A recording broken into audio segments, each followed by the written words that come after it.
toy izay tsika hatrany kosa ny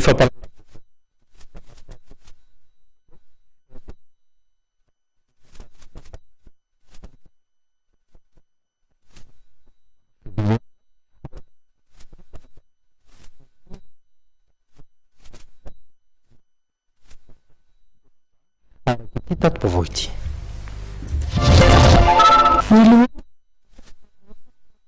rapotseo no voatendry koatra ho an'ny atoko HVM eto amin'ny distrika Navaradrano. Anisany mafisana ny firesakiny.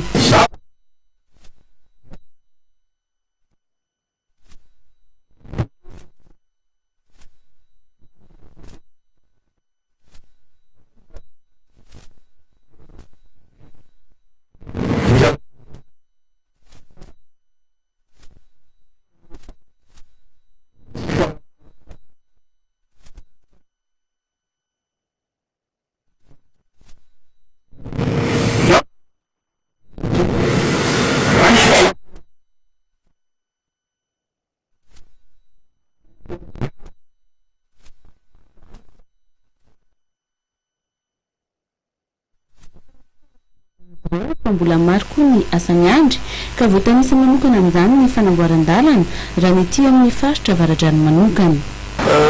Mijery ihany koa ireo fotodrafitrasa entina hampandrosoana ny lalana tetezana efa somary misy simbasiba ihany amin'ny Avaradrano iray manontolo iny zany dia miara-miasa amin'ireo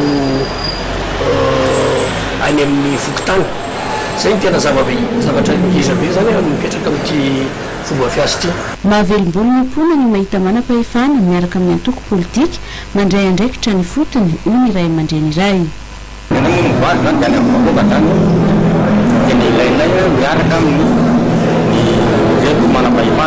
Marika izany firesakina izany izy ireo ny HVM Avaradrano dia misokatra ho an'ny fiara-miasa rehetra.